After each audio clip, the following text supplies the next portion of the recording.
नमस्कार दोस्तों, आज की इस वीडियो में हम समझेंगे ड्राई टाइप ट्रांसफार्मर के बारे में।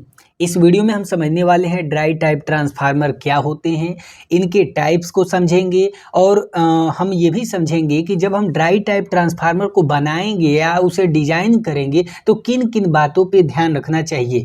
ये जो आपका टॉपिक है आपके एग्जाम में 5 नंबर देकर जाएगा, तो काफ़ी इंपॉर्टेंट टॉपिक है। आइए वीडियो को स्टार्ट करते हैं। मेरा नाम अभय गुप्ता और आप देख रहे हैं PW यानी पॉलिटेक्निक वाला। तो सबसे पहले हम बात करेंगे ड्राई टाइप ट्रांसफार्मर क्या होते हैं।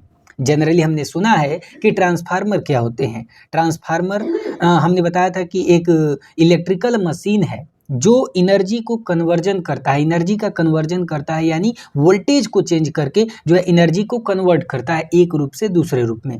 हमने तो ये समझा था। लेकिन ड्राई टाइप का मतलब क्या हो गया? ड्राई टाइप जनरली देखिए, हम एक चीज़ जानते हैं, जो आप अपने आसपास अगर ट्रांसफार्मर को देखेंगे तो कुछ ऐसे ट्रांसफार्मर होते हैं जिसमें इसमें ऑयल भरा हुआ होता है, यानी ऑयल भरा है, यानी ऑयल फील्ड ट्रांसफार्मर। लेकिन ये है ड्राई टाइप ट्रांसफार्मर, यानी ऐसा ट्रांसफार्मर जिसमें इंसुलेशन की जगह मतलब एयर या तो सॉलिड मटेरियल का यूज होता है, लिक्विड का इस्तेमाल नहीं होता है, उसे कहते हैं ड्राई टाइप ट्रांसफार्मर। यानी हम कह सकते हैं कि जो ड्राई टाइप ट्रांसफार्मर होते हैं एक इलेक्ट्रिकल ट्रांसफार्मर होते हैं। क्या होते हैं? इलेक्ट्रिकल ट्रांसफार्मर होते हैं, जिनमें क्या होता है, जिनमें यूज किया जाता है एयर या तो सॉलिड इंसुलेशन का। ठीक है, सॉलिड इंसुलेशन का किसकी जगह? Instead of oil. यानी ड्राई टाइप ट्रांसफार्मर एक इलेक्ट्रिकल ट्रांसफार्मर होते हैं जिसमें इंसुलेशन की जगह, इंसुलेशन का मतलब आप समझ रहे हैं, इंसुलेटिंग मटेरियल जो है उसे इंसुलेशन कहते हैं। जब हम इंसुलेटिंग मटेरियल का यूज करते हैं तो उसे इंसुलेशन कहते हैं। तो हम इंसुलेटिंग मटेरियल की जगह या तो एयर का यूज करते हैं या सॉलिड कोई मटेरियल होता है उसका यूज करते हैं, ऑयल का इस्तेमाल नहीं करते हैं। जनरली आप अपने गाँव में बड़ी बड़ी जो ट्रांसफार्मर होते हैं तो उसमें आप देखेंगे कि ऑयल का इस्तेमाल किया जाता है। ठीक है, लेकिन ड्राई टाइप ट्रांसफार्मर जो होते हैं ये ऐसे ट्रांसफार्मर होते हैं जिसमें एयर या सॉलिड होता है। यानी जो मान लीजिए कि ये ड्राई टाइप ट्रांसफार्मर है तो इसके अंदर ऑयल नहीं भरा होगा, इसके अंदर क्या भरा होगा? या तो एयर होगा या कोई सॉलिड चीज होगा या तो कुछ भी नहीं होगा। बात समझ में आ गई? तो ऑयल की जगह ये भरा होता है, तो इसे कहते हैं ड्राई टाइप ट्रांसफार्मर। बात समझ में आ गई? अब इसमें क्या होता है, जैसे मान लीजिए सपोज दैट कि ये आपका ड्राई टाइप ट्रांसफार्मर है। तो ड्राई टाइप ट्रांसफार्मर में खासियत ये होती है कि जो इसमें वाइंडिंग होती है, जो इसमें वाइंडिंग और कोर होती हैं, ये दोनों के दोनों, ठीक है, वाइंडिंग और कोर, यहाँ पे पेन नहीं चल रहा है, वाइंडिंग और कोर ये दोनों के दोनों क्या होते हैं? एक सील्ड पैक, एकदम ये पूरा सील्ड होता है, ये चारों तरफ से पूरा बंद होते हैं। एक सील्ड जो है कि टैंक में ये अंदर बंद होते हैं। जैसे मान लीजिए कि कोई बॉक्स है और ये पूरी तरह से पैक है, यानी पूरी तरह सील्ड है, थोड़ा भी कहीं से जगह नहीं है, तो पूरा एक सील्ड टैंक के अंदर बंद होता है। कौन? वाइंडिंग और कोर। वाइंडिंग कोर आप समझ रहे हैं, वाइंडिंग का मतलब जो उसमें कॉपर का वायर लपेटा होता है कोर पे, तो उसे कहते हैं। जैसे मान लीजिए आपका ये कोर हो गया तो इस पे वाइंडिंग की हुई है, तो ये जो वाइंडिंग और कोर होती है एक सील्ड टैंक के अंदर होती है, पूरा सील्ड होता है, बंद होता है, पूरी तरह से पैक होता है। बात समझ में आ गई? तो ये जनरली बेसिक सी ये बातें थी जिसे हमने समझ लिया। ड्राई टाइप ट्रांसफार्मर अगर आपसे कोई पूछे तो आप बता सकते हैं कि ड्राई टाइप ट्रांसफार्मर एक इलेक्ट्रिकल ट्रांसफार्मर होते हैं जिसमें एयर या सॉलिड इंसुलेशन का इस्तेमाल किया जाता है ऑयल की जगह। ठीक है, और इसमें ड्राई टाइप ट्रांसफार्मर में क्या होता है, जो वाइंडिंग और कोर होती हैं ये सील्ड टैंक के अंदर होती हैं। तो देखिए ये सील्ड टैंक के भीतर है, ठीक है, यहाँ पे जिसके अंदर जो है एयर भरा होता है। मान लीजिए कि ये वाइंडिंग कोर है तो इसमें क्या भरा है? पूरा चारों तरफ एयर है। अभी ऑयल कूल्ड वाले में क्या होगा? इसमें ऑयल भरा होगा पूरा। ठीक है, जैसा कि आप इमेज में देख पा रहे हैं ये ड्राई टाइप ट्रांसफार्मर है और ये जो है ऑयल कूल्ड ट्रांसफार्मर है। ठीक है, चलिए आइए अब हम समझते हैं टाइप्स के बारे में। इसके types of dry type transformer. ठीक है, TYF लिख रहे हैं शॉर्ट में ट्रांसफार्मर के लिए। ठीक है, अब हम क्या समझने वाले हैं, ड्राई टाइप ट्रांसफार्मर की टाइप्स। तो देखिए ड्राई टाइप ट्रांसफार्मर 2 प्रकार के होते हैं। कौन कौन होते हैं भाई? तो थोड़ा इसको लिख लेते हैं। पहला होता है कास्ट रेजिन, आप नोट कर रहे हैं तो हमारी बातों को नोट कर सकते हैं, क्योंकि पूरा अगर लिखने लगे तो समय ज़्यादा लगेगा, तो हमारी बातों को सुनिए और उसको नोट कर सकते हैं। तो cast resin dry type transformer, ठीक है, पहला हो गया। दूसरा क्या है, वैक्यूम प्रेशर इम्प्रेगनेटेड ट्रांसफार्मर या ड्राई टाइप ट्रांसफार्मर, जिसे इसे शॉर्ट में VPI लिखते हैं और इसको CRT लिखते हैं। बात समझ में आ गई। यानी ड्राई टाइप ट्रांसफार्मर दो प्रकार के होते हैं, पहला CRT cast resin dry type transformer, दूसरा वैक्यूम प्रेशर इम्प्रेगनेटेड ट्रांसफार्मर, ठीक है। अब एक एक करके इन दोनों के बारे में डिटेल जानकारी प्राप्त करते हैं। तो सबसे पहले हमारा हेडिंग होगा क्या भाई, पहला हेडिंग होगा cast resin dry type transformer, ठीक है। चलिए तो इसके बारे में समझते हैं। देखिए, cast resin dry type transformer ऐसे ट्रांसफार्मर होते हैं जो generally high moisture prone area में इस्तेमाल किए जाते हैं। हाई मॉइस्चर, याद रखिएगा कहाँ पे, हाई मॉइस्चर प्रॉन एरिया। इसका क्या मतलब हुआ, माने ऐसी जगह पे जहाँ ज़्यादा नमी होती है, जैसे मान लीजिए जहाँ पे बहुत ज़्यादा बारिश होती है, तो वहाँ पे ऐसी जगहों ऐसी ट्रांसफार्मर का यूज किया जाता है। अब ऐसा क्यों है, देखिए ड्राई टाइप ट्रांसफार्मर क्यों आखिर में बनाना ज़रूरी है, क्योंकि ऐसी भी कुछ जगहें हैं जहाँ पे बहुत ज़्यादा बारिश होती है। अगर वहाँ पे ऑयल फील्ड ट्रांसफार्मर यूज कर देंगे तो शॉर्ट सर्किट हो सकता है, बर्न हो सकता है, जो है कि ट्रांसफार्मर जल सकता है, क्योंकि नमी ज़्यादा रहेगी तो जो है नमी अंदर जाएगी और इंसुलेशन बर्न आउट हो जाएगा, यानी हमारा ट्रांसफार्मर बहुत जल्दी खराब हो जाएगी। बात समझ में आएगा। इसीलिए हम लोग जहाँ पे बहुत ज़्यादा बारिश होती है या तो जहाँ पे आग लगने की मतलब आग लगने से ज़्यादा नुकसान हो सकता है, वहाँ पे जैसे जंगलों में, तो वहाँ पे हम ड्राई टाइप ट्रांसफार्मर का ही यूज करते हैं। तो आपको एक, हम बाद में ही बताएंगे, लेकिन एक आपको दिमाग में कॉन्सेप्ट हो जाना चाहिए कि आखिर ड्राई टाइप ट्रांसफार्मर हम क्यों पढ़ रहे हैं। तो ये चीज़ है, समझ में आ गया। तो आइए यहाँ पे चलते हैं। देखिए, तो cast resin dry type transformer कहाँ पे यूज किए जाते हैं, तो आपको बता दिया हमने कि कहाँ पे यूज किए जाते हैं, हाई मॉइस्चर प्रॉन एरिया में, जहाँ पे बहुत ज़्यादा नमी होती है वहाँ पे हम इस्तेमाल करते हैं, ठीक है। अब इसमें क्या होता है, देखिए cast resin dry type transformer का मतलब क्या है, यानी ये भी एक प्रकार का ड्राई टाइप ट्रांसफार्मर है, लेकिन इसमें क्या होता है कि जो प्राइमरी वाइंडिंग होती है और सेकेंडरी वाइंडिंग होती है, इन पे, जैसे मान लीजिए कि ये हमारा ट्रांसफार्मर हो गया, जनरल एक छोटा सा स्ट्रक्चर बना के दिखा रहा है। मान लीजिए हमारा प्राइमरी वाइंडिंग हो गया, ये हमारा सेकेंडरी वाइंडिंग हो गया। तो इसमें क्या होता है, cast resin dry type transformer में जो हमारा प्राइमरी वाइंडिंग और सेकेंडरी वाइंडिंग होता है, ये पूरा कोटेड होता है, यानी इस पे इंसुलेशन किया जाता है। किस चीज़ का, इस पे इंसुलेशन किया जाता है, इपॉक्सी रेजिन का।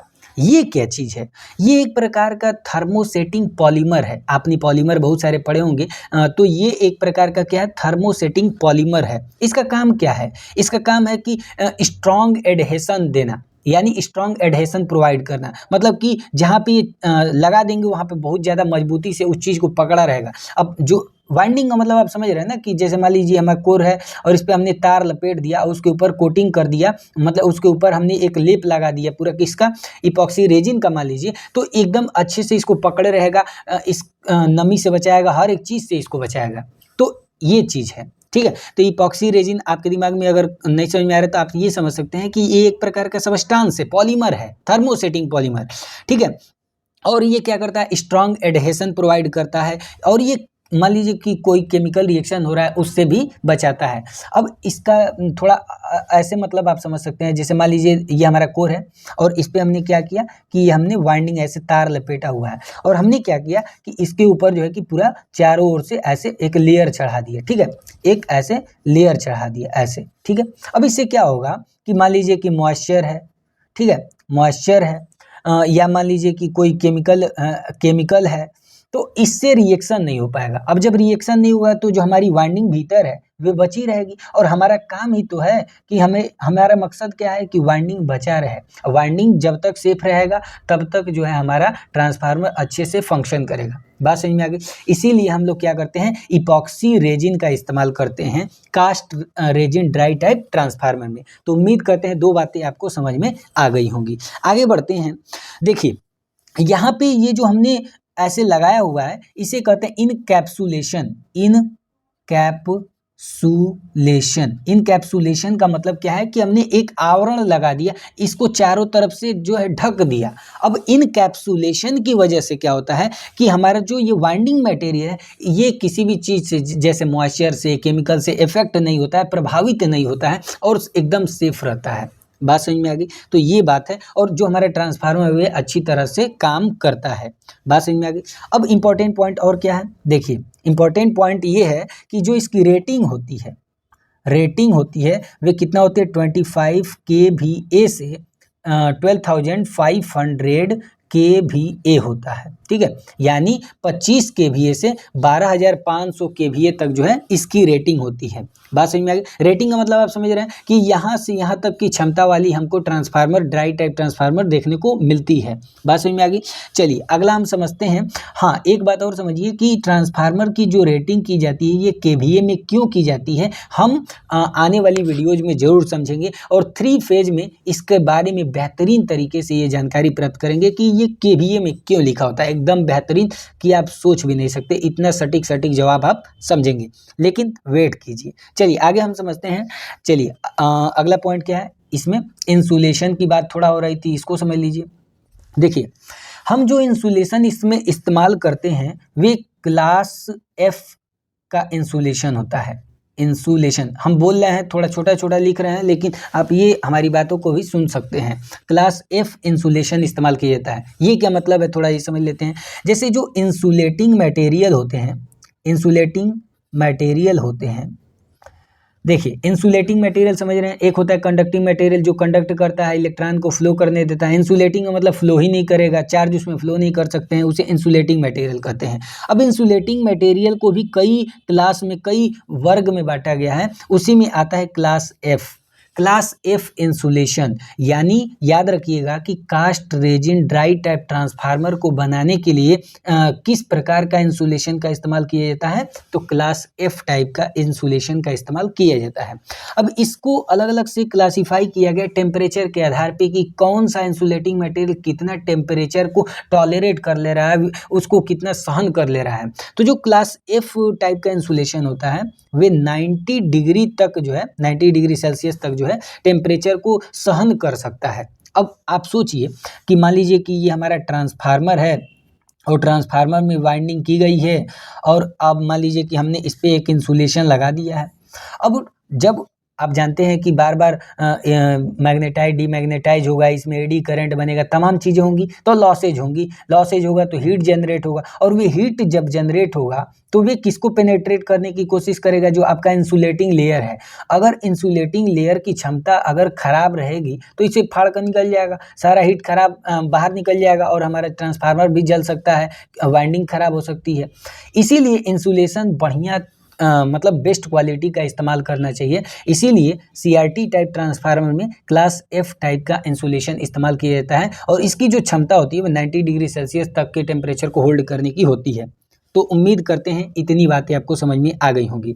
एक बार फिर से एक छोटा सा रिव्यू बता सकते हैं। देखिए सीआरटी ट्रांसफार्मर यानी cast resin dry type transformer, देखिए इसका इस्तेमाल कहाँ होता है, हाई मॉइस्चर प्रोन एरिया में, जहाँ पे बहुत ज़्यादा नमी होती है वहाँ पे इस ट्रांसफार्मर को यूज करते हैं। इसमें इसको कोटिंग करने के लिए, यानी जो प्राइमरी वाइंडिंग, देखिए इस ट्रांसफार्मर में प्राइमरी वाइंडिंग और सेकेंडरी वाइंडिंग को जो है कि इनकैप्सुलेशन किया जाता है, मतलब उसको एक ढक दिया जाता है, एक सबस्टेंस होता है इपॉक्सी रेजिन से। इपॉक्सी रेजिन क्या एक प्रकार का थर्मोसेटिंग पॉलीमर है जो क्या करता है, स्ट्रॉन्ग एडहेशन प्रोवाइड करता है, केमिकल रेजिस्टेंट प्रोवाइड करता है, ठीक है, ताकि इससे क्या हो कि जो हमारी वाइंडिंग है, प्राइमरी वाइंडिंग सेकेंडरी वाइंडिंग, वे जले ना, खराब ना हो, मॉइस्चर के कांटेक्ट में ना आए, कोई केमिकल रिएक्शन ना हो, ठीक है।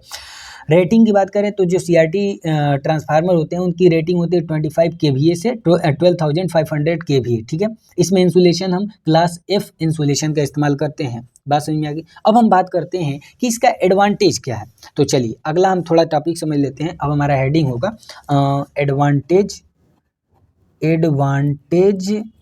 Advantages of CRT, cast resin dry type transformer. ठीक है, तो इसके बारे में थोड़ा समझ लेते हैं। देखिए 5 हम बताएंगे, 2 3 3, ये 4 और 5 पॉइंट बताएं, और जो हम बोल रहे हैं उसको आप लिख सकते हैं, नहीं नोट्स कहेंगे तो हम आपको लिंक में दे देंगे, वहाँ से आप देख सकते हैं।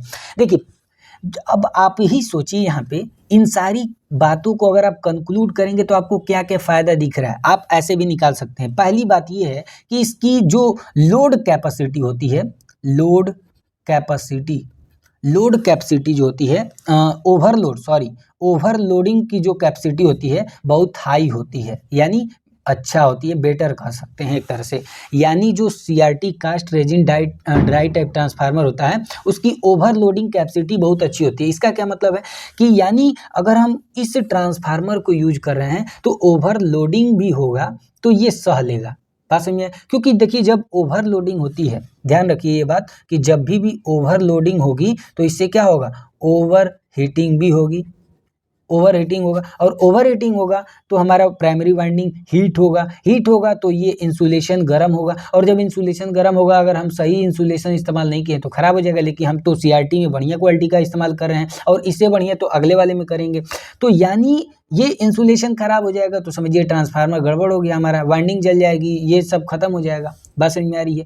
तो लेकिन cast resin dry type transformer जो हैं, इनकी जो ओवरलोडिंग कैपेसिटी होती है बढ़िया होती है, बेटर होती है। दूसरा क्या है, नॉन हाइग्रोस्कोपिक होते हैं। नॉन हाइग्रोस्कोपिक का मतलब क्या है कि ये नमी के कांटेक्ट में नहीं आते हैं, यानी इनमें जो है नमी से रिएक्शन नहीं होता है, नमी का कोई प्रभाव नहीं पड़ता है। ठीक है, आप ये लिख सकते हैं। तीसरा क्या है, zero risk to fire hazard, यानी आग लगने की जो संभावना है cast resin dry type transformer में वे 0 होता है। ठीक है, यानी इसमें आग लगने की संभावना नहीं होती है। क्यों? क्योंकि इसमें कोई पूरा कुछ है ही नहीं, बस प्राइमरी वाइंडिंग है, सेकेंडरी वाइंडिंग है, उस पर इंसुलेशन लगा हुआ है और चारों तरफ बस एयर ही एयर है। तो जब ये मान ली गर्म भी होगा तो ये जलेगा नहीं, लेकिन ऑयल फील्ड जो होता है, ऑयल बाहर फेंक जाता है, उससे जो है कि बहुत सारी नुकसान होती है पीपल को, प्रॉपर्टी को। ठीक है, तो ये तीसरा आप ये लिख सकते हैं। चौथी क्या है कि जो इसकी इफिशियंसी होती है, इफिशियंसी क्या होती है, हाई होती है। ठीक है, और पांचवा क्या है, इसको हम कैन बी फिटेड आउटडोर।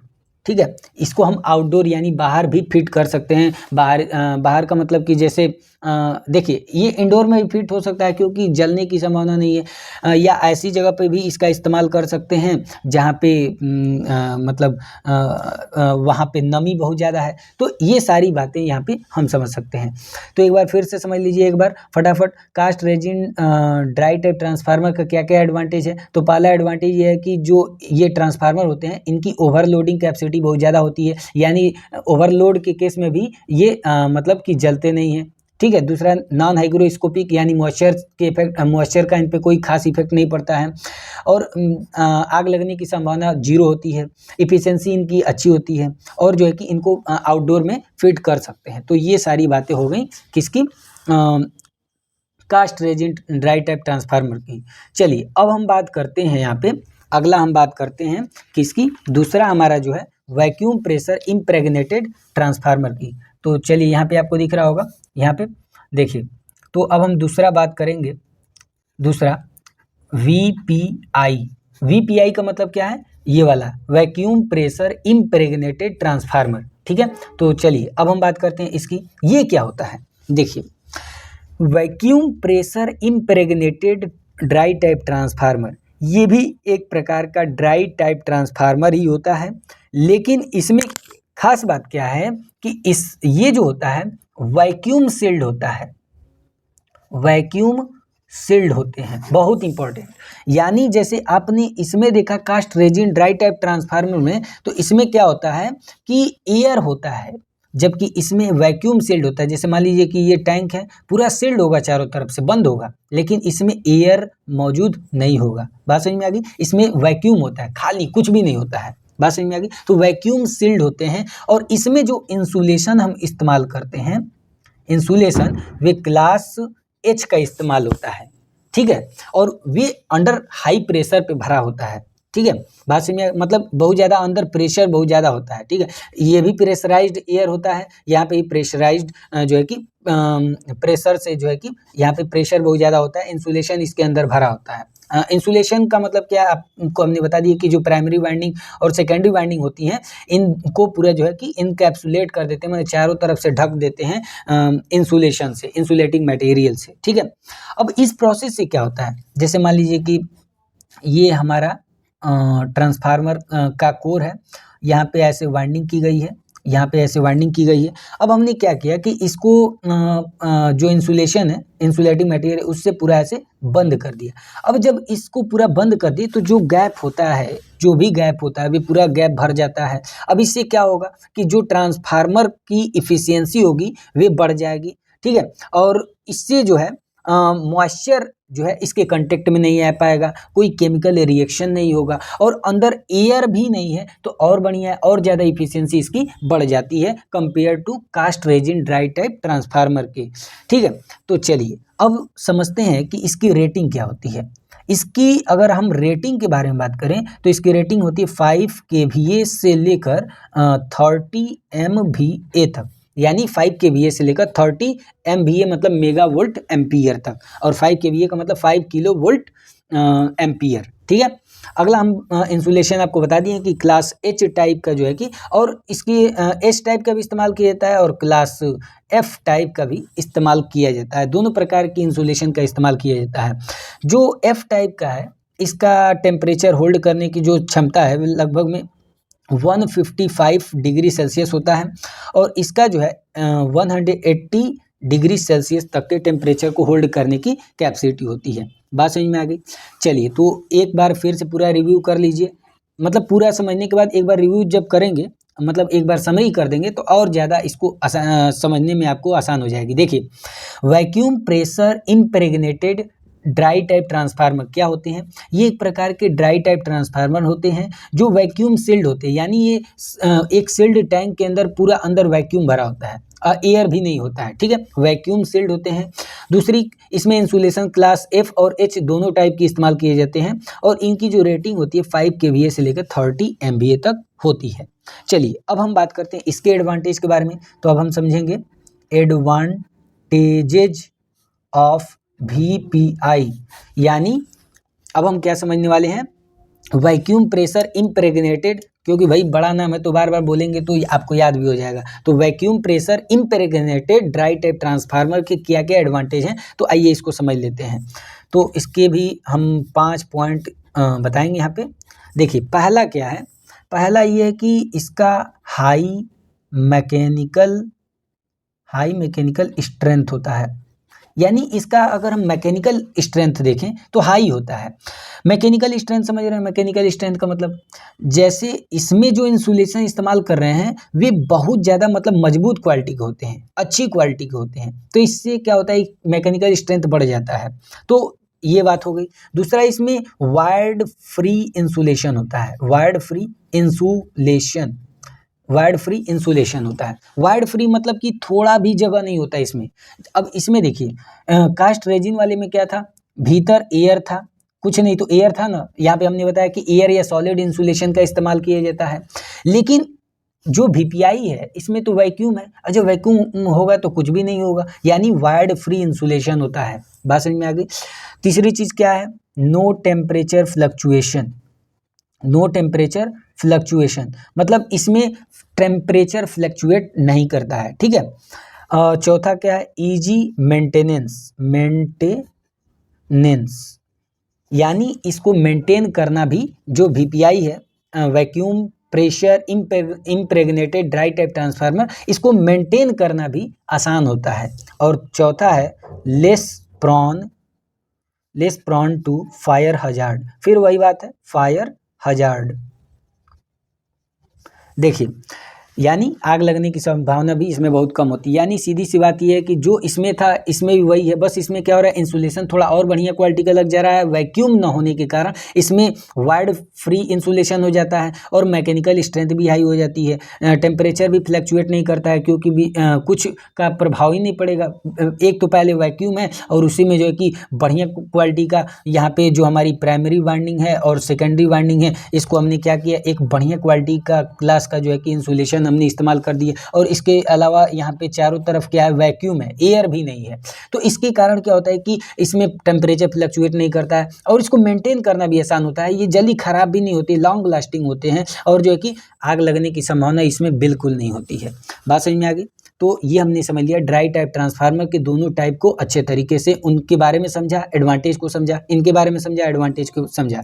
अब हम ओवरऑल अगर देखें कि ड्राई टाइप ट्रांसफार्मर का ओवरऑल देखिए एडवांटेज क्या, अगर आपसे पूछ दिया जाए कि ये तो भाई इसका एडवांटेज था, ये इसका एडवांटेज था, लेकिन ओवरऑल हम कहें कि ड्राई टाइप ट्रांसफार्मर का क्या एडवांटेज है, तो आइए उसको समझते हैं। तो अब हमारा हेडिंग होगा advantages of dry type transformer. ठीक है, तो देखिए यहाँ पे हम कई पॉइंट्स को लेकर चलेंगे, 4 5 6। देखिए पहला इसका एडवांटेज ये है कि ये सेफ होता है। किसके लिए? पीपुल के लिए एंड प्रॉपर्टी के लिए, PROPERTY, मतलब लोगों के लिए भी सेफ होता है और जो प्रॉपर्टी है उसके लिए भी सेफ होता है। यानी सामान का भी नुकसान नहीं होगा, लोगों के लिए भी ये नुकसानदायक नहीं होता है, क्योंकि ड्राई टाइप ट्रांसफार्मर में ऑयल का इस्तेमाल नहीं होता है, एयर या तो सॉलिड इंसुलेशन का इस्तेमाल होता है, तो आग लगने की संभावना नहीं होती है। जब आग लगने की संभावना नहीं होगी, कोई दुर्घटना होने की संभावना नहीं है, तो लोग भी सुरक्षित होंगे और जो सामान होगा वे भी हमारा सुरक्षित होगा। दूसरा चीज़ क्या हमने बताया था, यहीं से इन दोनों में हमने एक चीज़ ये देखा था कि जो मेंटेनेंस होता है, मेंटेनेंस फ्री होता है। ये मतलब इसमें मेंटेनेंस की आवश्यकता नहीं होती है, 9 के बराबर होती है। और दूसरा ये पॉल्यूशन फ्री भी होता है, पॉल्यूशन फ्री होता है, यानी पॉल्यूशन भी इसमें नहीं होता है। बात समझ में आ गई? तीसरा क्या है? Easy installation. इजी इंस्टॉलेशन का मतलब हम इसको कहीं पे भी आसानी से इंस्टॉल कर सकते हैं, वहाँ पे उसको लगाया जा सकता है ट्रांसफार्मर को, ड्राई टाइप ट्रांसफार्मर को। ठीक है, और चौथी बात क्या है?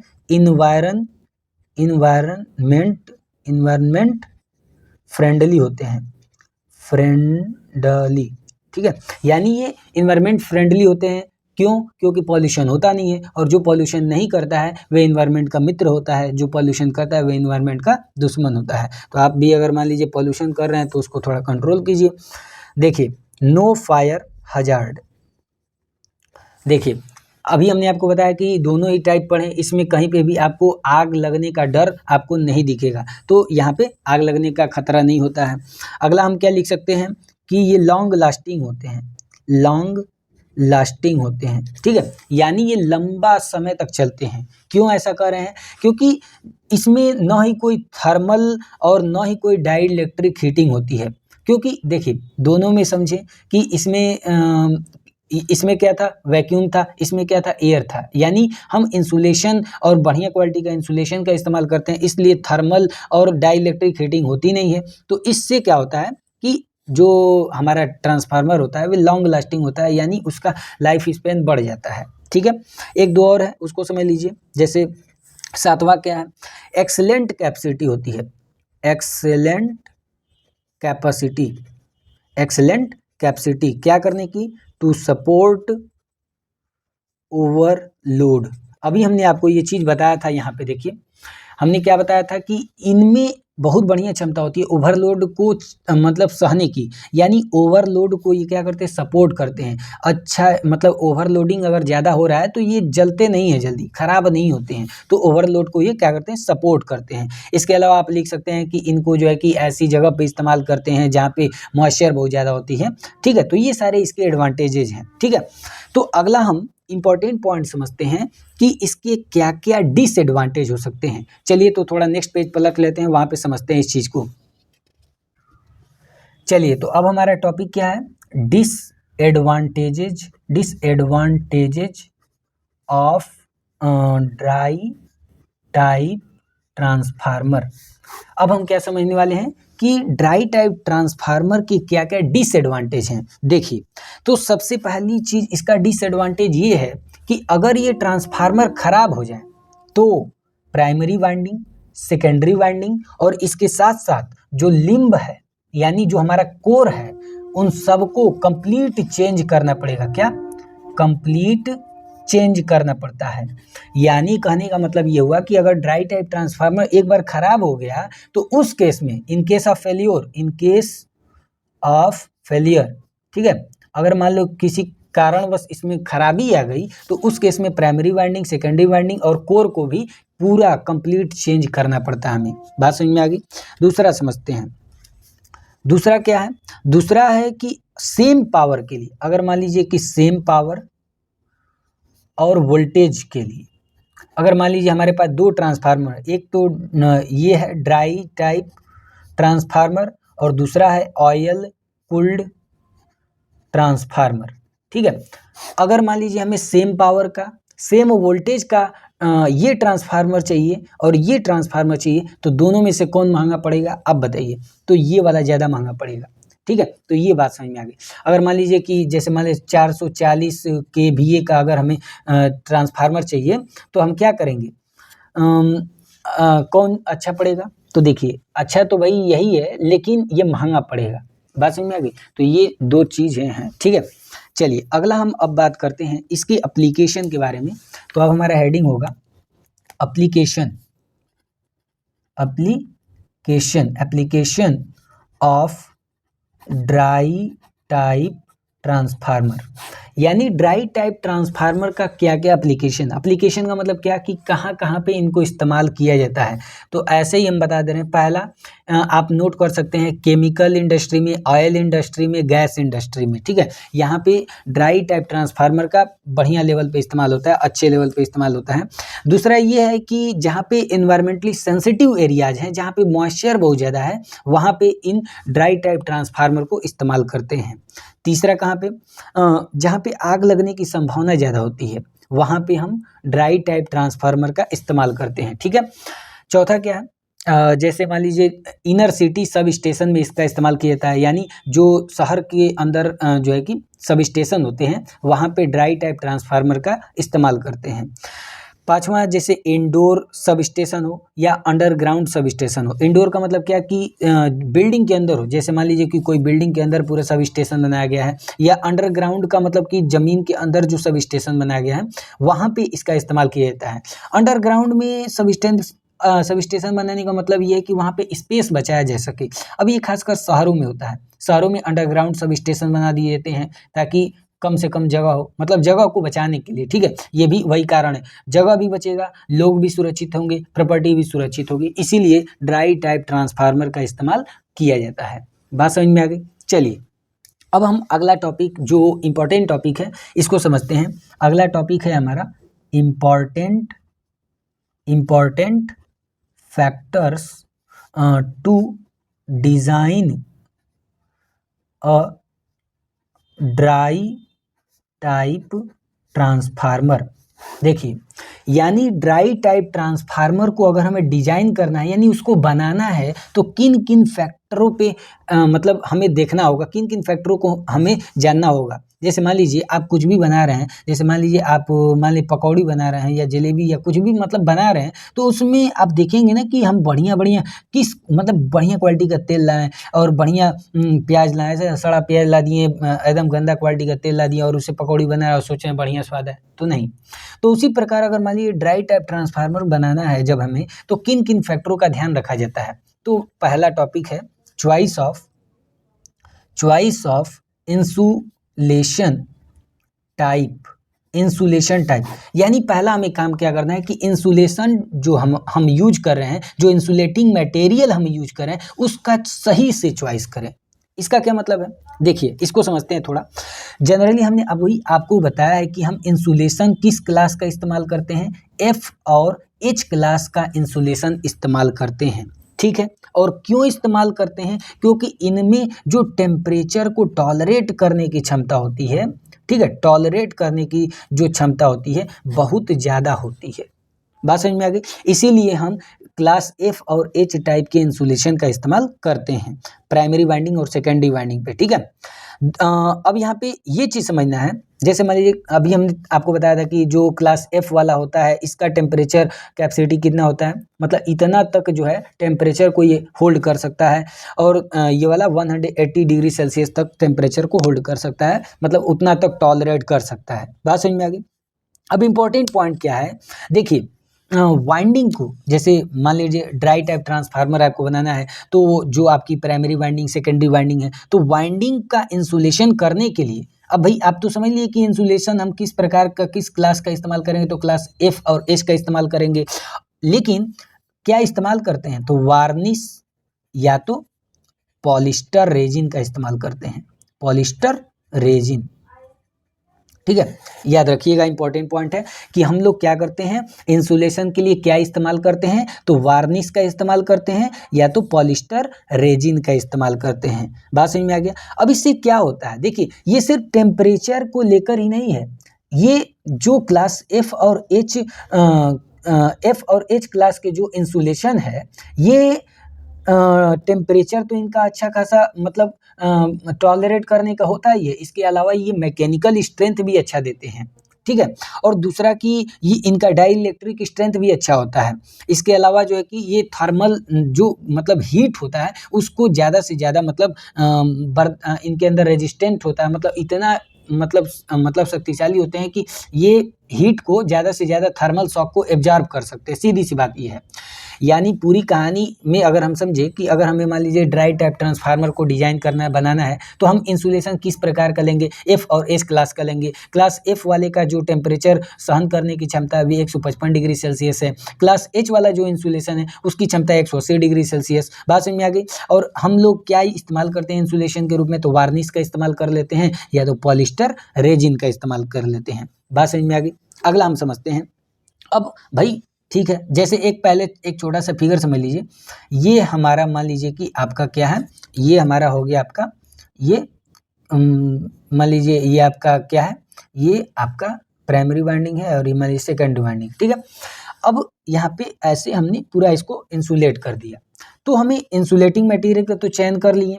अब हमें समझना पड़ेगा कि हमने ये जो वाइंडिंग किया है, ये वाइंडिंग मटेरियल भी तो सही होना चाहिए। तो दूसरा हमारा टॉपिक होगा selection of winding material. Winding material, winding material का सिलेक्शन देखिए। अब मान लीजिए वाइंडिंग मटेरियल, जैसे आप ट्रांसफार्मर को जब देखते हैं तो या तो उसमें कॉपर की वाइंडिंग की जाती है या तो एल्युमिनियम की वाइंडिंग की जाती है। देखिए जनरली जो एल्युमिनियम होते हैं वे हल्के होते हैं और सस्ते भी होते हैं, लेकिन कॉपर इसके कंपेयर में अगर हम देखें तो यहाँ पे आपको सबसे इम्पोर्टेंट चीज़ मिलेगा कि जो कॉपर होता है वे मैकेनिकली स्ट्रेंथ इसका ज़्यादा होता है, मैकेनिकल स्ट्रेंथ। यानी अगर हम कॉपर और एल्युमिनियम को कंपेयर करें मैकेनिकल स्ट्रेंथ से, तो कॉपर का मैकेनिकल स्ट्रेंथ ज़्यादा होता है। और दूसरी बात, ये इससे ज़्यादा कंडक्टिव होते हैं कॉपर, तो इसीलिए हम अधिकतर कॉपर का इस्तेमाल करते हैं वाइंडिंग मटेरियल के रूप में। तो ये बात आपको समझ लेनी चाहिए। वैसे जो छोटे छोटे आप ट्रांसफार्मर बाज़ार में देखते हैं आजकल, तो खासकर एल्युमिनियम के उसमें इस्तेमाल की जाती हैं, लेकिन अगर आपको बढ़िया क्वालिटी का बनाना है तो आप कॉपर का इस्तेमाल कर सकते हैं। देखिए पहला तो कॉपर बढ़िया कंडक्टर है इसके कंपेयर में, और मैकेनिकली ये ज़्यादा स्ट्रेंथ, मतलब मैकेनिकल स्ट्रेंथ इसकी ज़्यादा होती है, ठीक है। चलिए तो अगला हम थोड़ा समझ लेते हैं तीसरा पॉइंट। तीसरा पॉइंट क्या है भाई, selection of core material. Core material, देखिए हमने यहाँ पे जो इंसुलेशन था उसके बारे में समझ लिया, ये जो हम वाइंडिंग कर रहे हैं मटेरियल, वाइंडिंग मटेरियल के बारे में समझ लिया। अब ये जो भाई साहब कोर हैं उनके बारे में भी तो समझना होगा। तो कोर किस प्रकार का इस्तेमाल करें, देखिए हम लोग जब कोर को इस्तेमाल करते हैं मतलब ट्रांसफार्मर को बनाने के लिए, तो हम चाहते हैं कि उसमें हिस्टैरिसीस लॉस कम हो। ये पूरी कहानी इसी पे है, किस पे, हिस्टैरिसीस लॉस कम हो, ठीक है। और हिस्टैरिसीस लॉस कम कब होगा, जब high permeability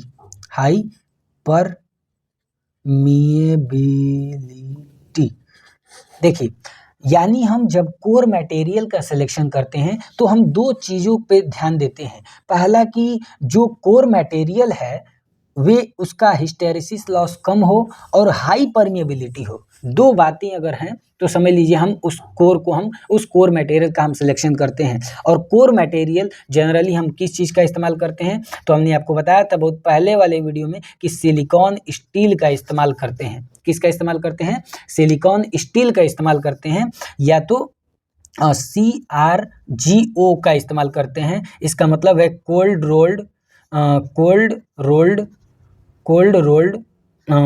rolled grain oriented, ठीक है, ये एक मटेरियल होता है, ठीक है, जिसको कोल्ड रोलिंग के द्वारा एक प्रोसेस होता है उससे बनाया जाता है।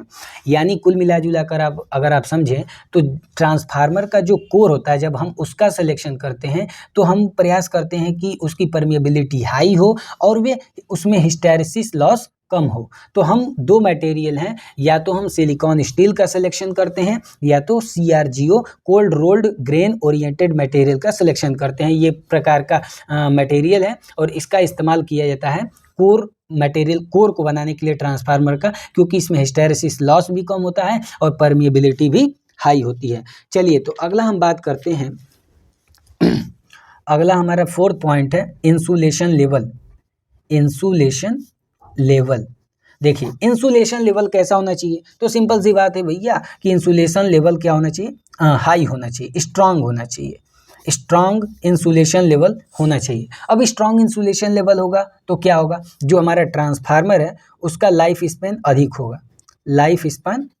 अधिक होगा, मतलब लॉन्ग लास्टिंग होगा, लंबे समय तक हमारा ट्रांसफार्मर खराब नहीं होगा। सीधी सी बात, ये कोई बड़ी बात नहीं, ये तो इंसुलेशन में ही आप समझ चुके हैं। अगला पॉइंट है, ये थोड़ा इंपॉर्टेंट पॉइंट है, के फैक्टर। देखिए के फैक्टर क्या कहता है? के फैक्टर जो है ये बताता है ट्रांसफार्मर के बारे में, ट्रांसफार्मर की एबिलिटी के बारे में, कि वे जो एडिशनल हीट है वे कितना उसको बर्दाश्त कर दे रहा है, यानी वो कितना टॉलरेट कर रहा है, ये बताता है के फैक्टर। यानी अगर मान लीजिए कि के फैक्टर हाई है, तो के फैक्टर अगर हाई है ट्रांसफार्मर का, इसका मतलब कि वे क्या करेगा, ज़्यादा जो ओवर हीटिंग हो रही है या इफ़िशियंसी जो लॉस है, इसको वे मतलब इन सारी चीज़ों पे उसका कोई खास फर्क नहीं पड़ेगा। यानी अगर सिंपल सी बात समझे तो के फैक्टर अगर हाई है ट्रांसफार्मर का, तो वे जो ट्रांसफार्मर है वे मैनेज कर सकता है जो भी आपको फ्लक्चुएशन देखने को मिल रही है, जो हार्मोनिक कंटेंट हैं। जैसे आप इस चीज़ को ऐसे समझिए, देखिए जनरली क्या होता है कि जो हम क्या करते हैं, मान लीजिए हमारा ट्रांसफार्मर है, थोड़ा इसको और बढ़िया से एक्सप्लेन कर दें। देखिए ये हमारा ट्रांसफार्मर है, ये प्राइमरी वाइंडिंग मान लीजिए, ये हमारे सेकेंडरी वाइंडिंग। तो इसमें हम क्या करते हैं, हमने बताया था कि प्राइमरी वाइंडिंग में AC सप्लाई देते हैं, और जो AC सप्लाई होता है जनरली उसका अगर हम स्ट्रक्चर देखें तो ऐसे सिनुसॉइडल वेव होते हैं, समझ में आ गया। लेकिन ये चीज़ें यहाँ पे लोड जब हम लगाएंगे तो ये लोड भाई अलग अलग होते हैं। रेजिस्टिव लोड हो सकता है, इंडक्टिव लोड हो सकता है, कैपेसिटेटिव लोड हो सकता है, तीनों मिला के LCR लोड हो सकता है, डिफरेंट टाइप के लोड हो सकते हैं। अब यहाँ पे कॉन्सेप्ट क्या है कि हमने तो दिया सिनुसॉइडल, ऐसे हमने AC सप्लाई दिया और इसका स्ट्रक्चर कुछ ऐसा है सिनुसॉइडल, लेकिन लोड अलग अलग है। लोड डिफरेंट होने के कारण अलग अलग प्रकार के लोड होते हैं, लोड पे डिपेंड करता है, और इसमें कुछ चेंजेज आते हैं जब करंट V और I, वोल्टेज और करंट में का जब हम वेव डायग्राम खींचेंगे तो इसमें कुछ चेंजिंग आ जाती है। किसके कारण? डिफरेंट टाइप के लोड के कारण। अब इससे क्या होता है कि ट्रांसफार्मर की इफ़िशियंसी पे फर्क पड़ता है, ट्रांसफार्मर की इफ़िशियंसी खराब हो जाती है, के फैक्टर पावर फैक्टर कम हो जाता है। बात समझ में आ गई? तो उसी को बोलते हैं हार्मोनिक कंटेंट, ठीक है। अब हार्मोनिक कंटेंट को मैनेज करने का काम कौन करता है? ट्रांसफार्मर अगर हाइयर के फैक्टर वाला है तो इसका मतलब कि वे हाइयर हार्मोनिक कंटेंट को जो है कि मैनेज कर सकता है। बात समझ में आ गई? चाहे ओवर हीटिंग कैसा भी हो, इफिशियंसी लॉस, इन सारी चीज़ों पे उसका कोई खास फर्क नहीं पड़ेगा। तो चलिए हम अगला पॉइंट समझते हैं, 6वां, लाइफ एक्सपेक्टेंसी के बारे में।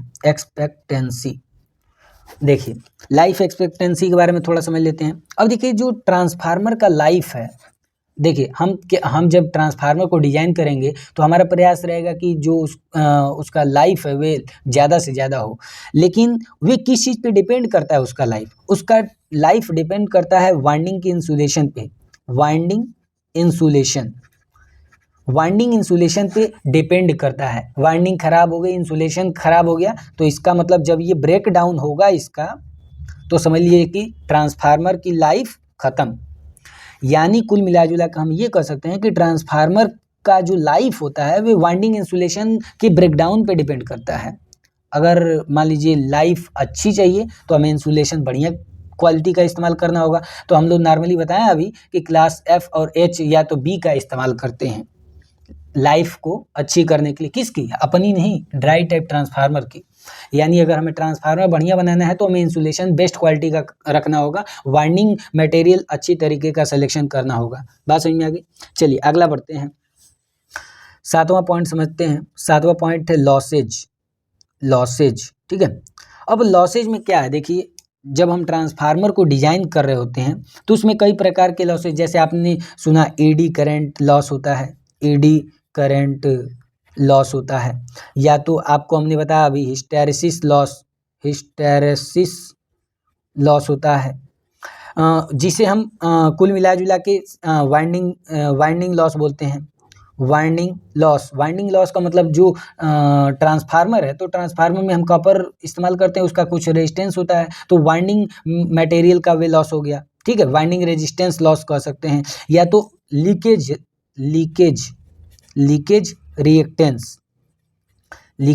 रिएक्टेंस। इसमें क्या होता है कि फ्लक्स लिंक नहीं करते। जैसे मान लीजिए हमारा प्राइमरी वाइंडिंग है, सेकेंडरी वाइंडिंग है, तो यहाँ से जो फ्लक्स निकला इससे लिंक ही नहीं किया, या यहाँ से जो फ्लक्स निकला ये लिंक ही नहीं किया। तो जो लिंक नहीं करता है प्राइमरी, जैसे मान लीजिए ये फ्लक्स इससे लिंक किया तो ये तो लिंकेज फ्लक्स है, लेकिन जो लिंक नहीं करता है उसे लीकेज फ्लक्स कहते हैं।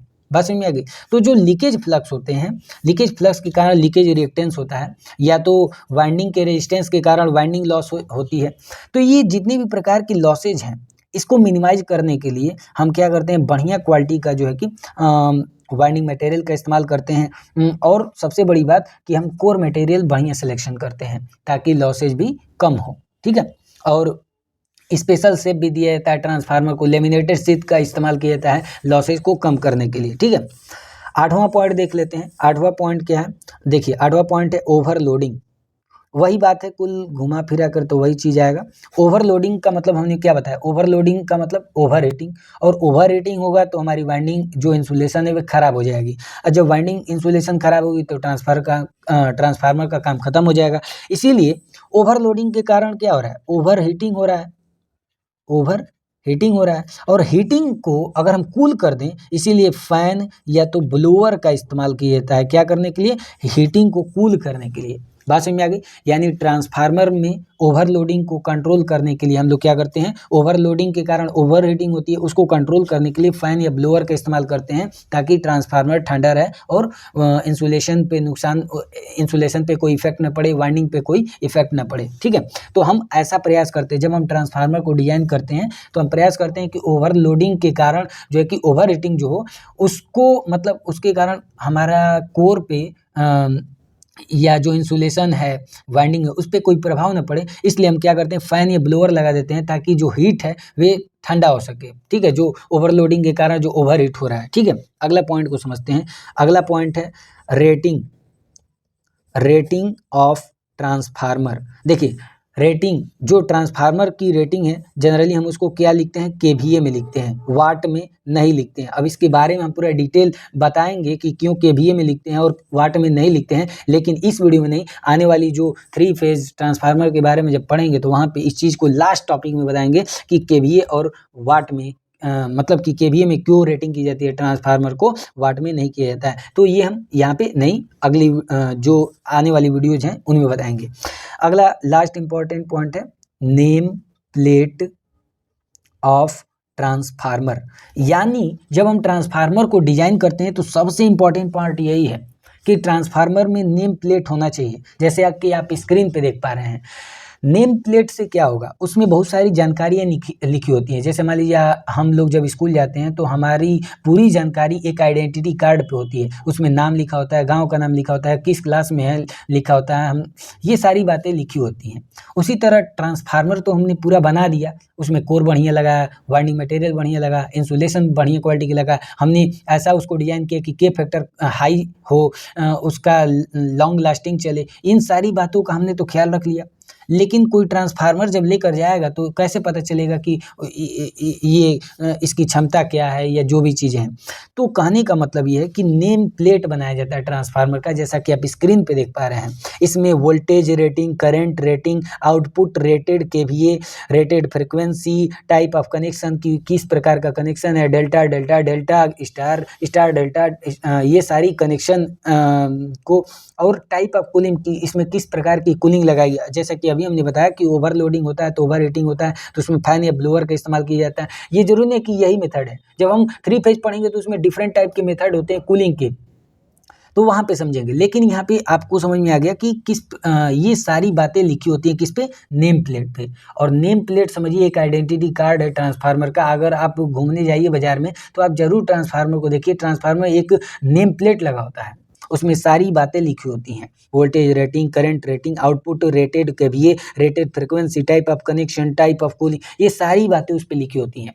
वे एक जानकारी होती है शॉर्ट में, कि आप ट्रांसफार्मर को देख के जान सकते हैं कि उसकी वे कितना केवीए का है, उसमें फ्रिक्वेंसी कितना है, करंट की क्षमता कितनी है, वोल्टेज की क्षमता कितनी है, ये सारी बातें उस पे लिखी होती है। कौन सा ट्रांसफार्मर स्टेप अप है, स्टेप डाउन है, ये सारी बातें उस पे लिखी होती हैं। तो ये जब भी हमें ड्राई टाइप ट्रांसफार्मर को डिजाइन करना होता है तो इन सारी बातों को हम ध्यान में रखकर करते हैं। हम बढ़िया क्वालिटी का इंसुलेशन का इस्तेमाल करते हैं, वाइंडिंग मटेरियल बढ़िया क्वालिटी का इस्तेमाल करते हैं, कोर मटेरियल बढ़िया क्वालिटी का इस्तेमाल करते हैं। यानी प्रॉपर हम हर एक चीज़ को अच्छे तरीके से नाप तोल के हम इस्तेमाल करते हैं और एक बढ़िया सा ड्राई टाइप ट्रांसफार्मर बनाते हैं। और ड्राई टाइप ट्रांसफार्मर का यूज हमने आपको बहुत सारे जगहों पर बता दिया है। उम्मीद करते हैं आपको ये पूरा जो ड्राई टाइप ट्रांसफार्मर है ये क्लियर हो गया होगा। तो चलिए मिलते हैं नेक्स्ट क्लास में, तब तक के लिए धन्यवाद। वंदे मातरम।